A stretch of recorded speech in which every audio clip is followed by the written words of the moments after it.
Hello, everyone, and welcome to the new season of the Purposeful Life Show with your host, Adrian Starks.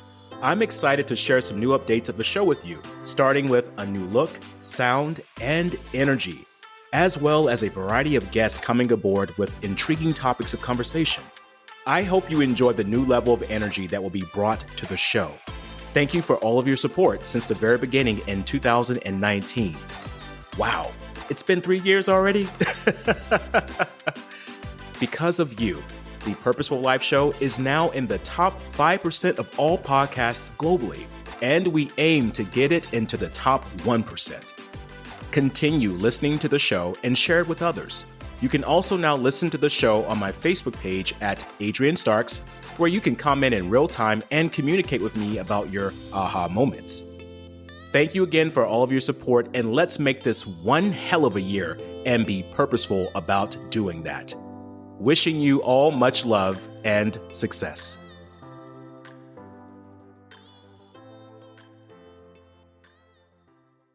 If you aren't ready for conflict, you won't last as a leader for very long. And that's what I learned.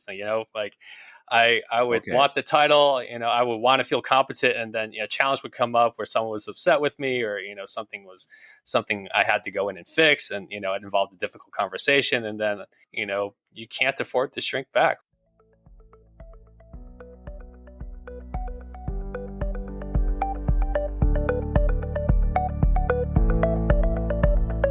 Welcome to the Purposeful Life Show on the Connect Now podcast with your host, Adrian Starks. If you're looking for the ideas that could be your breakthrough for change in your business, career, or personal life, then this podcast is for you. Join Adrian as he speaks on topics of personal and professional development for the person behind the business, and interviews a variety of entrepreneurs, business owners, and thought leaders to reveal their ideas and solutions to success and its challenges. Subscribe to the show and leave us a review. It's time to connect, learn, and grow. Well, hello, everyone. Welcome back to the Purposeful Life Show and the Connect Now podcast with your host, Adrian Starks. And once again, I'm so excited to have you back for another amazing episode, but I have to do this. Make sure you go ahead and download this podcast into your favorite podcast platform, subscribe to the show, and leave us a review. We would love to know how we are doing. And speaking of how we are doing, how are you doing out there today? I mean, I know that we have a lot of things going on, and a lot of you have conflict in your lives right now. And so today I have somebody on very special. His name is Jerry Fu. Jerry specializes in leadership and conflict. Jerry, can you say hello to our audience? Hello to our audience. Hey, hello, Jerry. We're happy to have you on today. Today is a special episode. We're going to talk about the dance between leadership and conflict and what things to avoid. But before we do that, of course, you have to know who Jerry is. So Jerry is a conflict resolution coach for Asian American leaders. He started coaching in 2017 to help other Asian American professionals deal with the challenges they encounter at work, with their families, and within themselves. Prior to starting his coaching business, Jerry worked as a pharmacist and began facilitating leadership workshops in 2012. Today, Jerry offers a range of coaching services, which includes individual coaching, group workshops, and keynote presentations. In his free time, Jerry enjoys travel, trying new restaurants, and lots of salsa dancing. Okay, Jerry, we're going to have to talk about that a little bit later, my friend. Of course. So, Jerry, let's get right into this. I'm excited to jump into this conversation with you about leadership and conflict. And what an ideal time it is right now to be specializing in this. Mm-hmm. We are going through some special things right now with our government, our society, and everyone's kind of questioning things. But in this first segment, we're going to talk about the journey of your leadership. So then we're going to go on a quick break and come back and talk about conflict. Sure. But before we start today, I'd like to get to know the person behind what they do. I mean, the journey, because we all start from somewhere. Yeah. Jerry, what got you into coaching? Yeah. Great question. I never get sick of answering it, really, just because I think it just inspires people, just knowing what I dealt with and what I went through to get to this point. So basically, the saying I'll start off with is that leadership has been one of my greatest challenges and also has become one of my greatest fascinations. And the journey really started after I had left my retail chain pharmacy job in Tennessee, where I was living with my family at the time. Basically, what happened was when I finished pharmacy school, my parents insisted that my best choice was to just work for this chain pharmacy for like 20 years. And, doesn't matter how upset or frustrated I was with how they, treated their employees. I just, the benefits outweighed any frustrations that I had personally. And when I decided that 5 years of that was already too much, I said, well, I want to get into teaching. I thought teaching students would be a more fulfilling career path for me in pharmacy. And so because I didn't have a traditional residency or PhD, I couldn't have access to conventional academia jobs. But a friend of mine who worked for a pharmacy consulting company in Houston, who is contracted with universities to teach pharmacy material, said, hey, I know you're looking to get into teaching. My previous position is available now since I got promoted. Would you be interested in, applying for the position? And I said, absolutely. So I somehow got through the interviews, and next thing I know, I'm moving from Tennessee down to Houston. And, I thought, wow, this is great. I thought this would be the last company I ever have to work for. And 11 months later, I got fired. And it's like, uh-oh. And what I tell people is that, the simple answer is that I like the idea of being an instructor more than actually doing the work of being an instructor. And so in that regard, doesn't matter what my side of the story is, as long as the company says, hey, you're not meeting expectations, we're done. 11 months was actually very generous of them to keep me around, for that. And that was, as painful as that was the wake-up call I needed to realize, okay, what I'm doing, what I'm thinking, how I'm presenting myself is not working. So all I knew is at that point is I needed to change, and I still need to pay my bills. So the next couple of years, definitely. Oh yeah, no, right? No, rent don't stop. And no, it doesn't. Yeah, and so that's when the roller coaster got really crazy, because I ended up at a pharmacy job where 4 of my paychecks bounced while I was filling for crooked doctors, and that was hard. And then the next company that my friends helped me get a job with, they said, hey, we like you, but we can't pay you more than 8 hours a week. And so I said, oh, okay. Like, where do I get, where does my next paycheck come from? And basically, yeah. And so they said, well, you can get more hours for us out in Austin if you're willing to move out there, and there's worse places to end up. But by now, Houston felt like home. And I just said, I don't know what my life is going to look like at this point. And so, so I go out to Austin. This is like 2012 now. And it was a great team. Don't get me wrong. Like, the team they had me with, it was actually a great job, but it just wasn't home. And so that summer, that was when basically what I'm getting to is that I had the opportunity to facilitate some leadership material at a national meeting that some friends run. They have a national pharmacy nonprofit, and they say, hey, we know you've been facilitating a couple other topics. Would you be interested in doing leadership? And I said, yeah, I love you guys. Let me step out there and do this. And Adrian, I don't know about you, but leadership is definitely more caught than taught, as the saying goes. And so when I had the chance to study leaders I respected, and I saw the way they brought out the best in me, I had to start to ask myself, okay, like, how can I be more effective? Because up until then, Adrian, I don't know about you, I had a very fixed mentality about my leadership ability and ceiling. And I just said, wow, leadership is hard. And I struggled at it the couple times that I did it. Like, I don't like it when people are upset with me. And so I'm just going to apologize every time, even if I hate myself later. Let me just not deal with this conflict. And until then, that's what I live by. And now I had to ask myself, well, what if I could be a good leader? What would that look like? And I realized that fall that I could no longer afford to stay safe, and I had to take on bigger challenges. And so the interesting thing is, the company I was working for at the time said, hey, you've been out here in Austin for about 5 months now.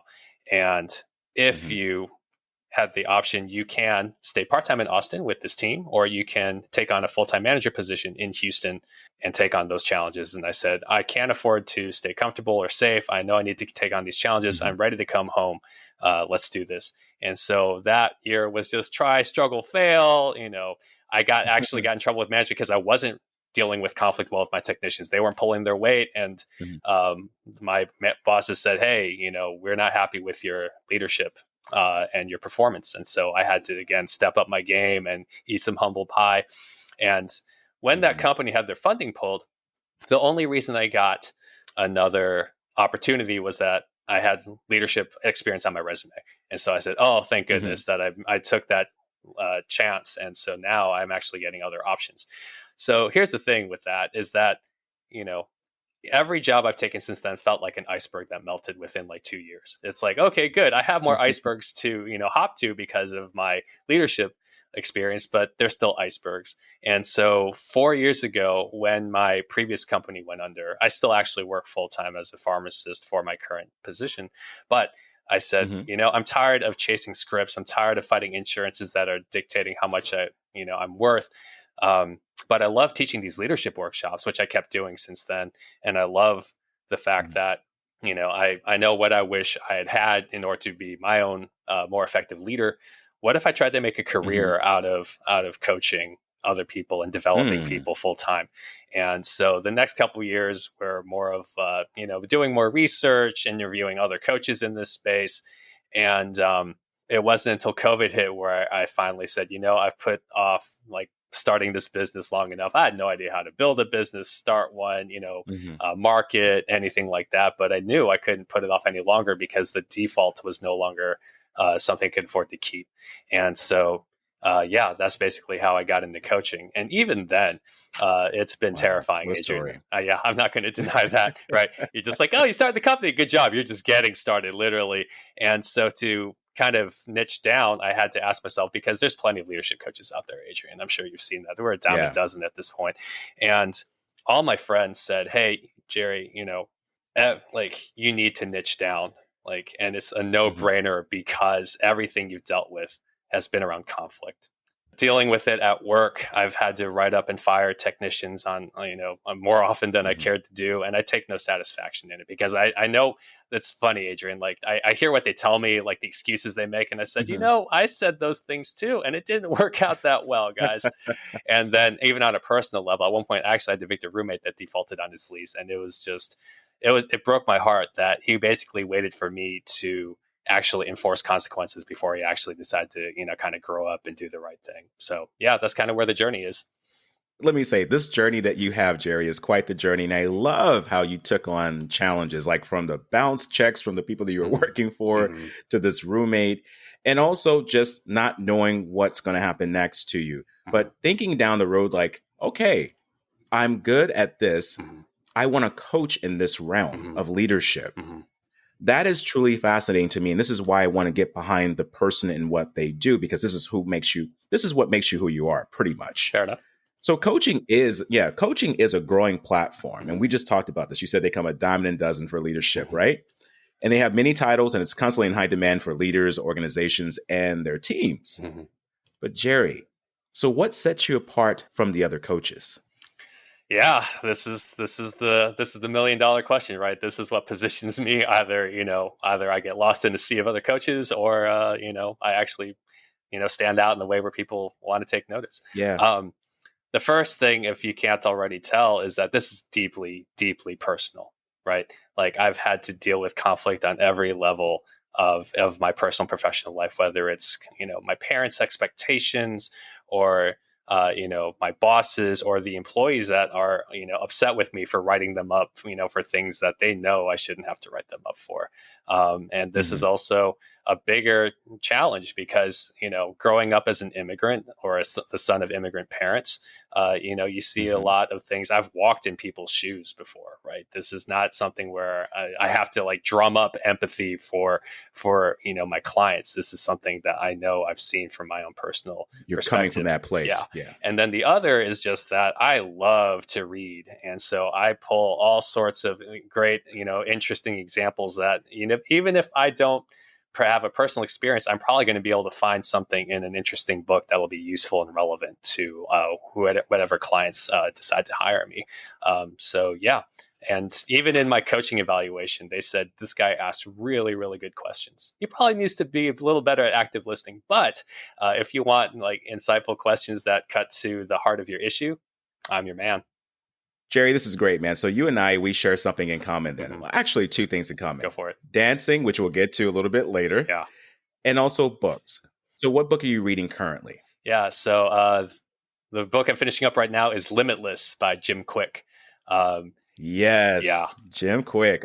I he's know that guy. yeah, he's amazing, man. It's you read his story and you read what he's overcome and now what he's doing now. And just that story alone, if you aren't inspired to start dreaming big after reading his story, like I don't know what else to do for you.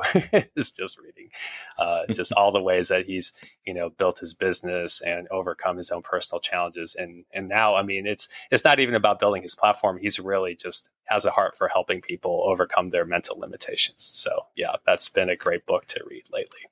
Okay, so that's a good book for our audience today listening. Go and get that book and even look up Jim Quick. You talked, Jerry, about the challenges, and you're really good at taking those on and helping other people through those. Mm-hmm. So you're helping leaders deal with challenges at work. Mm-hmm. I hear you saying that. Mm-hmm. What are some common challenges that come up? Yeah. What I'll term this as convenient forgetfulness because It's convenient forgetfulness. yeah, because Okay. like punctuality is a common problem, right? Mm-hmm. People know what time you open. This is not a new thing. It's not hard to figure out, even if you're a new employee, and yet somehow traffic gets bad, or like you just wake up later and you just start to think, you know what, they're not going to miss me for another 5 or 10 minutes, and it's like, oh yes, you do.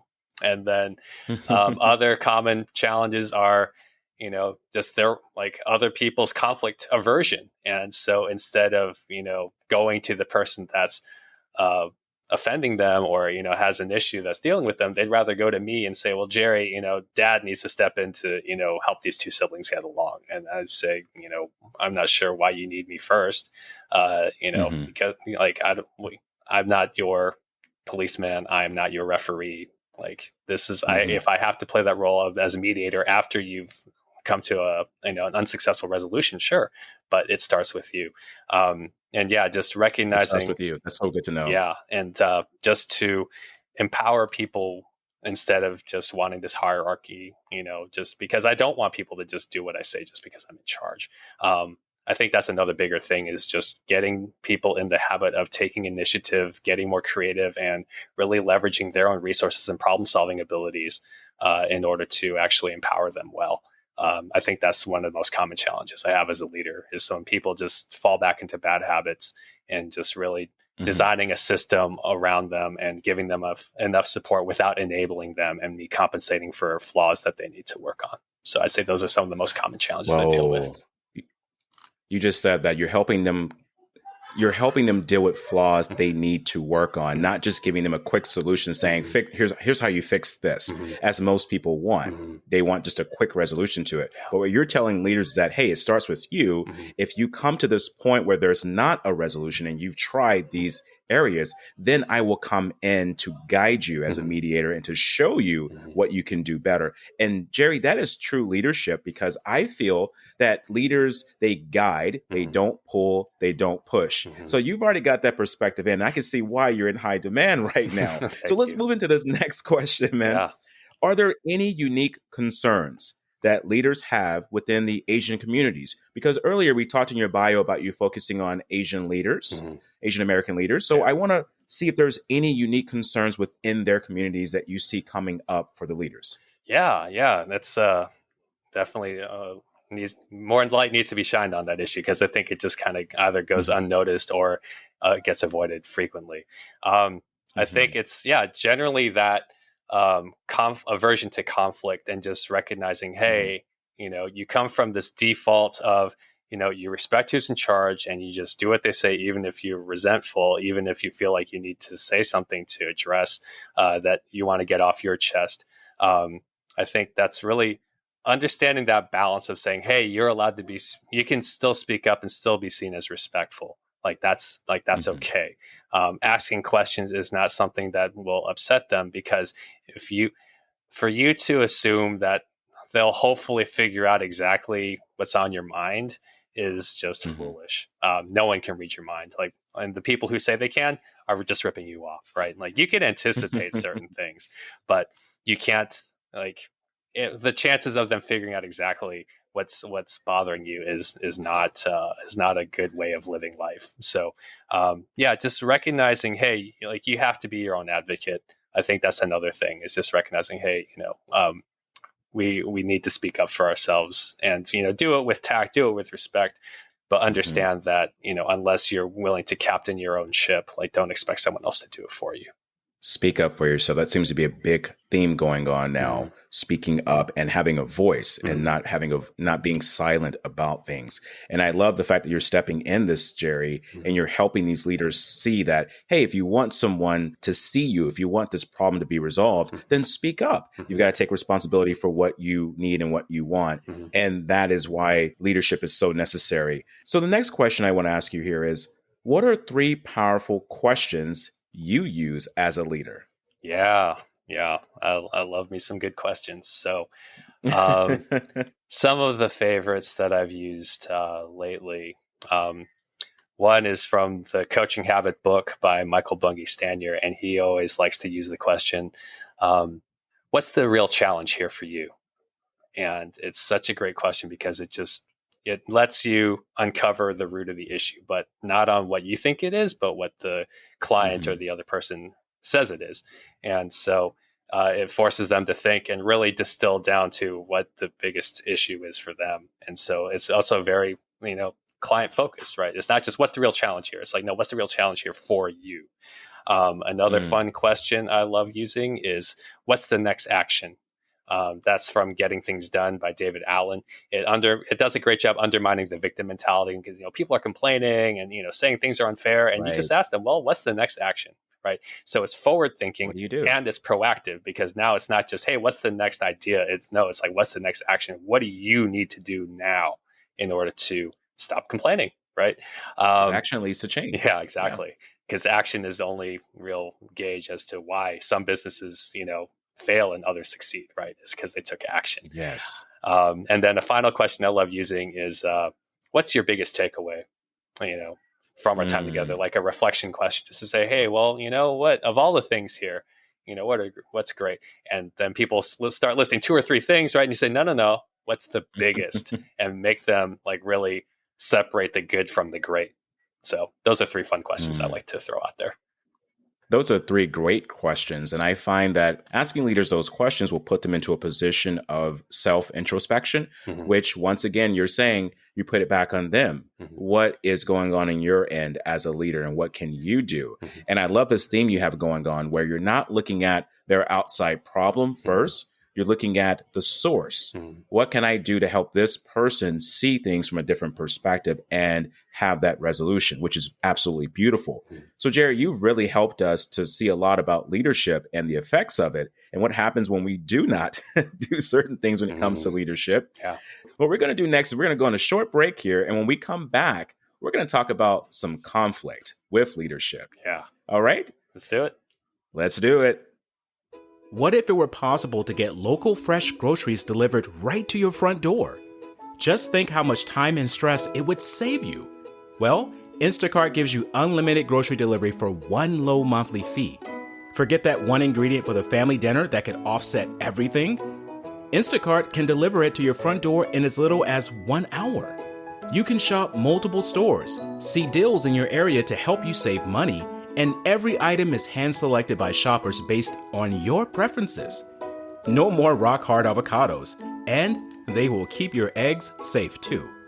To start your 14-day free trial, follow the link in the show notes to let Instacart know that we sent you and to help support the show. Instacart.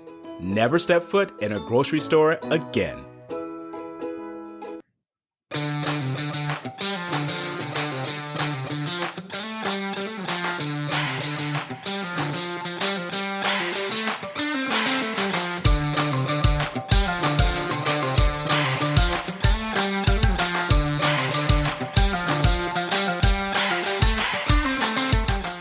Well, hello, everyone. Welcome back to the second segment of this podcast interview with the amazing and insightful Jerry Fu. And we're going to talk about in this second segment, conflict. We touched base on leadership, concepts of leadership, what questions that Jerry asked leaders in their communities. to help them have more of an introspection of what they can do to change their situation. But now we're going to step into this perspective of conflict. And I don't want to get in conflict with Jerry directly, but I do want to talk about conflict a little bit and to see what we can do to resolve any things that you may have as a leader with your team, with your companies, or even in your communities. Jerry, does conflict naturally take place with leadership? I mean, is it bound to happen at some point? Of course. Like if you aren't ready for conflict, you won't last as a leader for very long. And that's what I learned. Like I would want the title, I would want to feel competent, and then a challenge would come up where someone was upset with me, or something I had to go in and fix, and it involved a difficult conversation, and then you can't afford to shrink back. Like the saying that my technicians will parrot me all the time on is, "Hey, you got to fall on that grenade." Like you just gotta deal with it. Run toward the gunfire, because the fire won't put itself out. Like you have to do something about it. Like to think that avoidance is going to solve anything. It doesn't solve anything. And so, as a leader, you have to. I mean, even if things are going well, like there will still be a conflict between the status quo and the potential future that the company needs in order to stay and survive and thrive, right? Like there's always going to be some kind of conflict. Whenever you're dealing with personal growth, that is a conflict between what is currently working for you now and what will be working for you, a year from now, or 5 years from now, or even 10 years from now, right? To think that what's working for you now is going to work 10 years from now is fairly foolish from what I've seen. The sooner that leaders recognize, hey, there's always going to be conflict. And that's really, ironically, that's a blessing, right? Because when you have conflict and there's a discrepancy in expectations or, understanding, hey, the sooner we resolve it, the sooner I put in more practice to get better at it, the more effective I will be as a leader, because I've learned to take on bigger and bigger challenges. Because that was one of my most naive thoughts, was just to say, oh, finally I dismissed this person. Like finally I can just kind of put my gloves away and just kind of coast for a little bit. It's like, no, you just open the doorway to bigger challenges because they trust you with heavier lifting. So, the better you get, the better you'd better get, as David Allen likes to say. So what you're saying is the better we get, there's going to be more conflict, and sometimes there's going to be bigger conflict, and just we might as well get used to it and to approach it a certain way and not to avoid it, which happens to be with a lot of people. They don't want to have any conflict. So actually the conflict is within themselves, resisting the fact that this conflict is something that needs to happen. Yep. Oh, this is great. I mean, I'm learning some stuff here right now, Jerry, and I'm actually writing down some notes as we speak. Because you're teaching me a lot. Well, you're here for a reason, my friend. And speaking of conflict, what are some common mistakes that people make with conflict? I think you touched base on one of those.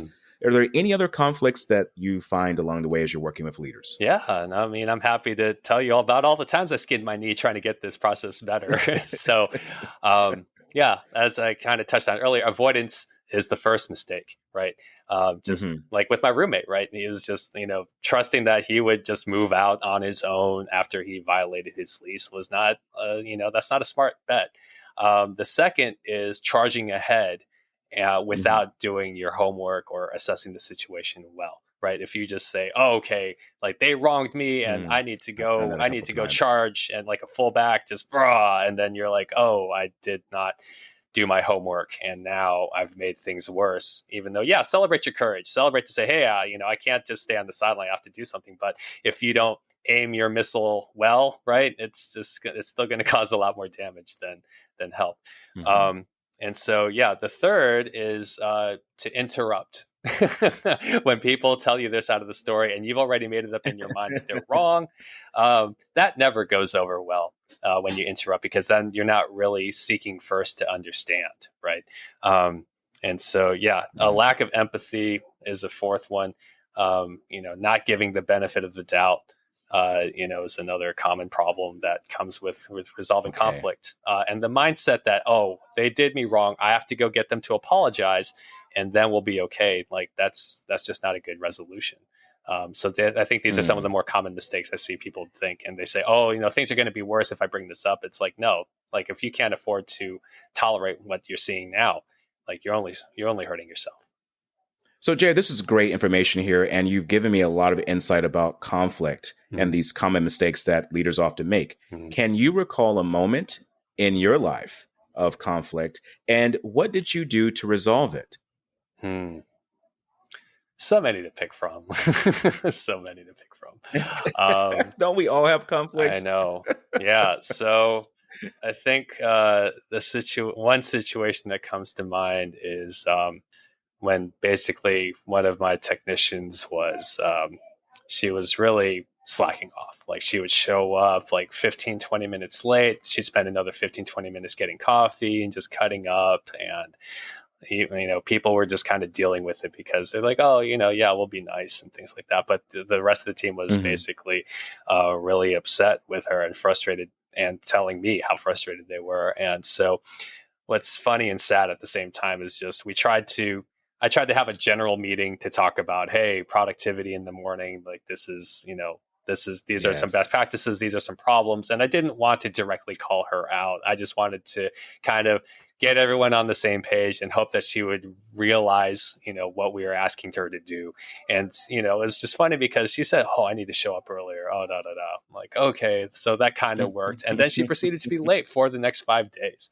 So she liked the idea of being punctual more than actually doing the work to be punctual. And so I had to pull her aside and just say, hey, I'm going to have to write you up. This is strike one because we've tried to address this with you. You made a promise that you would be here on time and then you didn't follow through. And, she would say things like, well, traffic and distance and, can't you just like lower your expectations? And we're just like, no, we're not paying you the same rate as the other technicians and to hold you to an easier standard. So, yes, the one thing I thought I did better this time around was to reassure her, to say, hey, look, we want you here. We like having you here. And if you expect to stay here, this is what we need from you. As Brene Brown says, right, clear is kind, unclear is unkind. So there should be no confusion over what is expected of you. Even if I want you to act on some principles that may require some gray areas, there is no question about what it takes to be on time and to get started by a certain time as well. Wow, that's a great example for us there on how to resolve conflict. And once again, this is why you are highly sought after in your community and your leadership roles as being a conflict and leadership specialist. And I'm just really blown away by your perspectives on how to deal with that. But you take it with such stride. It's not like you're like this stern, like you have to do this, you have to do this. You're like, look, this is what you need to do. And you have a good way of saying it. And this has been a wonderful conversation, Jerry. And I love how you were so crystal clear about this topic of conversation, because here's the thing. You didn't dance around any of my questions. Absolutely. which is why I can see that you're an expert in your field. But, speaking of dancing, I said this earlier, and I know our audience is probably listening like, okay, what about the salsa dancing thing that you talked about earlier? I want to get into that now, because now that we've gone through the important matters of things so that we can understand who you are and what you specialize in and how we can become better leaders. Now let's get into some fun stuff. And by the way, your last name is Fu. Can I add an N to that just for fun? Sure. Just for fun. And call you Jerry Fun. Yeah. All right. So Jerry, how long have you been doing salsa dancing? Well, first of all, let's just go back. How did you discover salsa dancing? Like, when did that start for you?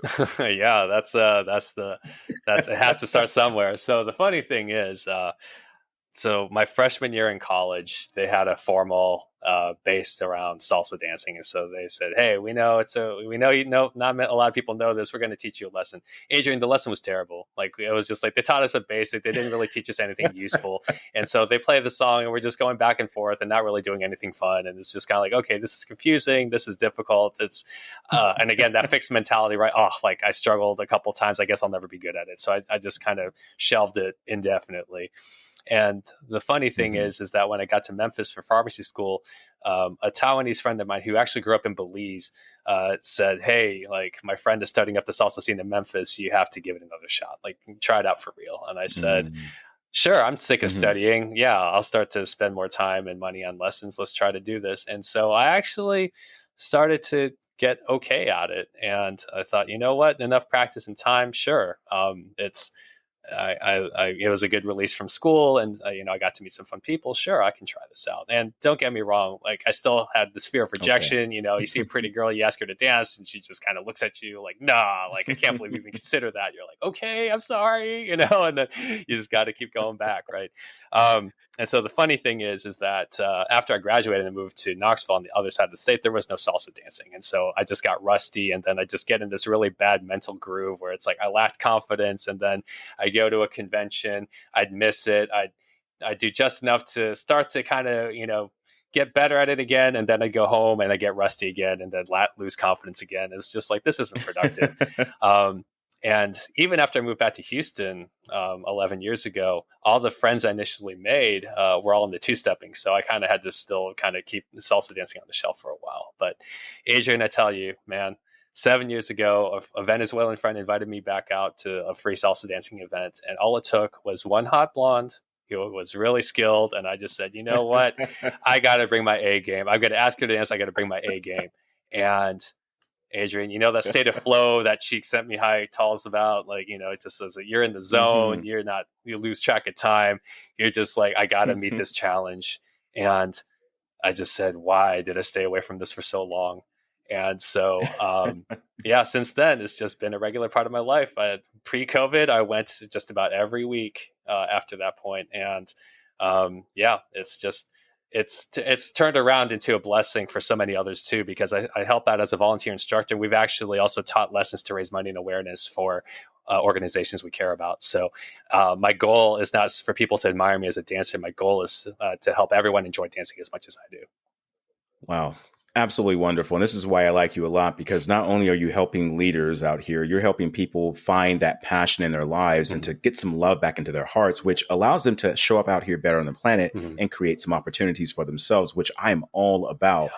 And I'm not a salsa dancer like you. I got into some tap dancing years ago. Yeah. And I found love for it. I just right away, it was like love at first sight. I was like, oh, I want to do this. And like you, when I first started, I was like, okay, how do I do this? What's going on? And I started seeing other people dancing around me, and then, beautiful girls. And I'm like, oh, you know what? I think I want to try this out a little bit here. And then it developed more into a me thing. Like I was more passionate about doing it for me. Yeah. And I love the fact that you are a dancer, because it shows you that you're able to literally dance between leadership and conflict and help people do that as well, too. You don't step on people's toes. You don't step into their conflicts. You show them how to maneuver and to move throughout it, which is absolutely impressive. Jerry, how can our audience get in touch with you to learn more about how to handle conflict in leadership? Yeah. The easiest way is just to visit my website, which is www.adaptingleaders.com. And there's plenty of buttons to hit just to get a free 30-minute consultation. Specifically, if you are dealing with, hey, I'm struggling with a crucial conversation and I'd want some help kind of scripting some lines and then rehearsing them. Please just go to the website, click on the button, schedule a call. Happy to help you navigate that. Great. And I would highly suggest for anyone that's looking for some ideas about leadership and conflict to reach out to Jerry, because he definitely knows what he is talking about. I mean, he touched base on some things during this segment, but this man has so much more information that's coming behind what he just said today that can really help you resolve some issues sooner than later, actually. So, Jerry, thank you so much for this wonderful conversation. We'll make sure to put your contact information into the show notes so that our guests can click on that and go there and find you out. Thanks for having me, Adrian. Until next time. Thank you for listening to the Purposeful Life Show on the Connect Now podcast with your host, Adrian Starks. Subscribe to the show and connect with us on Facebook and Instagram. Learn more about us by visiting our website at cnbn.ca. Go to connectnowpodcast.com to be inspired by more life-changing content. Let's connect, learn, and grow.